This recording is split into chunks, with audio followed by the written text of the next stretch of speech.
Iran Israel উত্তেজনা শুরুর পর আশঙ্কা করা হচ্ছিল যুক্তরাষ্ট্র নতুন আরও একগুচ্ছ নিষেধাজ্ঞা আরোপ করে ইরানের তেল বাণিজ্য ভেঙে দিতে পারে।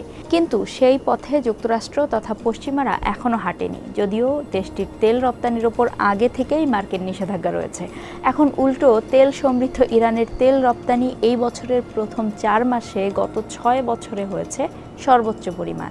দেশটির সংশ্লিষ্ট এক সরকারি কর্মকর্তা জানান, এই সময়ে তারা $35.8 বিলিয়ন জ্বালানি তেল রপ্তানি করেছে। প্রশ্ন হচ্ছে, এমন কঠিন সময়েও ইরানের এত পরিমাণ তেল রপ্তানি সম্ভব হলো কী করে? পেছন থেকে ইরানের ত্রাণকর্তা হিসেবে কাজ করছে কারা? এসব প্রশ্নের উত্তর খুঁজতেই আমাদের আজকের প্রতিবেদন।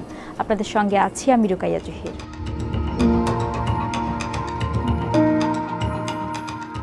ইরানের জ্বালানি তেলের সবচেয়ে বড় ক্রেতা চীন। দেশটির রপ্তানি করা তেলের 80%ই কিনে নেয় চীন। মূলত চীনের বাণিজ্য কৌশলের ওপরই টিকে আছে ইরানের তেল বাণিজ্য। ইউএস হাউস ফাইন্যান্সিয়াল সার্ভিস কমিটির এক প্রতিবেদনে বলা হয়, ইরান প্রতিদিন প্রায় 1.5 মিলিয়ন ব্যারেল তেল চীনে রপ্তানি করে থাকে।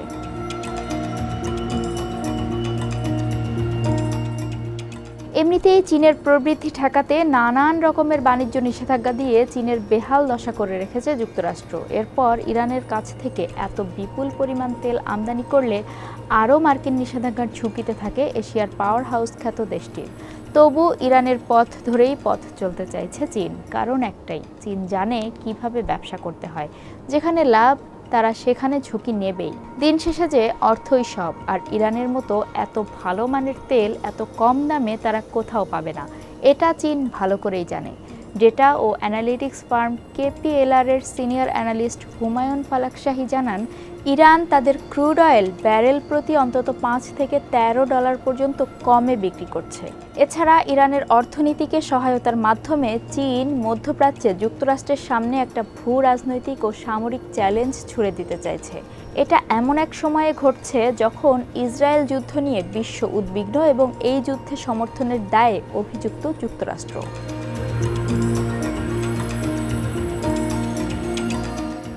ইরানের তেল পরিবহনের ওপর নিষেধাজ্ঞা থাকায় নানা কৌশলে তেল রপ্তানির পথ বেছে নিয়েছে ইরান। যেসব জাহাজ নিষেধাজ্ঞাপ্রাপ্ত দেশের তেল পরিবহন করে তাদের বলা হয় ডার্ক ফ্লিট। চীনে তেল পাঠানোর কাজে এসব জাহাজ ব্যবহার করে ইরান। 2020 সালে ইরান এই প্রক্রিয়ায় দিনে 3,80,000 ব্যারেল তেল বিক্রি করত। 2023 সালে যা 14 লাখ ব্যারেলে উত্তীর্ণ হয়। বিশ্বজুড়ে সমুদ্রে তেলের ট্যাঙ্কারগুলোকে ট্র্যাক করা হয়। তাদের অবস্থান, গতি ও রুট পর্যবেক্ষণ করে বিভিন্ন সফটওয়্যার। এই ট্র্যাকিং ফাঁকি দিতে ইরান ও চীন এমন একটা অস্পষ্ট মালিকানা ধরনের ট্যাঙ্কার্স নেটওয়ার্ক ব্যবহার করে যেটা সঠিক অবস্থান দেখায় না। রাডার ফাঁকি দিয়ে এমন চলাচল ডার্ক ফ্লিট হিসেবে পরিচিত। এরা পশ্চিমা ট্যাঙ্কার্স, নানান শিপিং সার্ভিস সম্পূর্ণভাবে এড়িয়ে যেতে পারে। ধারণা করা হয় এসব জাহাজ আন্তর্জাতিক জলসীমায় গিয়ে প্রতিষ্ঠিত ট্রান্সফার জোনের বাইরে চীনের সাথে সরাসরি জাহাজ থেকে জাহাজে পণ্য হস্তান্তর করে এবং এজন্য কখনো কখনো তারা বেছে নেয় খারাপ আবহাওয়ার সময়কে।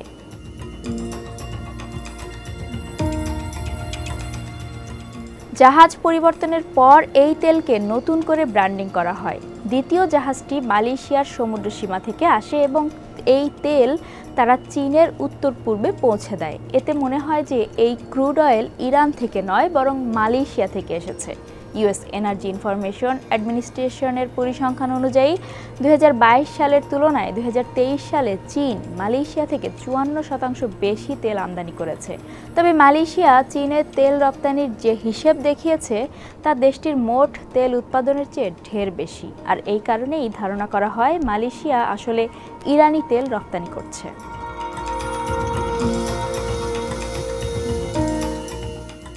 আন্তর্জাতিক লেনদেনের পদ্ধতি পশ্চিমারা পর্যবেক্ষণ করে, ফলে সেটার বদলে চীন ও ইরান লেনদেন হয় ক্ষুদ্র চাইনিজ ব্যাংকের মাধ্যমে। কারণ নিষেধাজ্ঞায় থাকা ইরানের তেল কেনার ক্ষেত্রে চীন তার বড় গুরুত্বপূর্ণ ব্যাংকগুলোকে এই লেনদেনে যুক্ত করতে চায় না। এর বদলে তারা এমন সব ব্যাংক ব্যবহার করে যাদের কোনো আন্তর্জাতিক পরিচিতি নেই। এমনকি ইরানকে এই তেলের জন্য চাইনিজ মুদ্রায় অর্থ পরিশোধ করা হয় বলেও ধারণা করা হয়, যাতে পাশ কাটানো যায় ডলার নিয়ন্ত্রিত আর্থিক ব্যবস্থায়।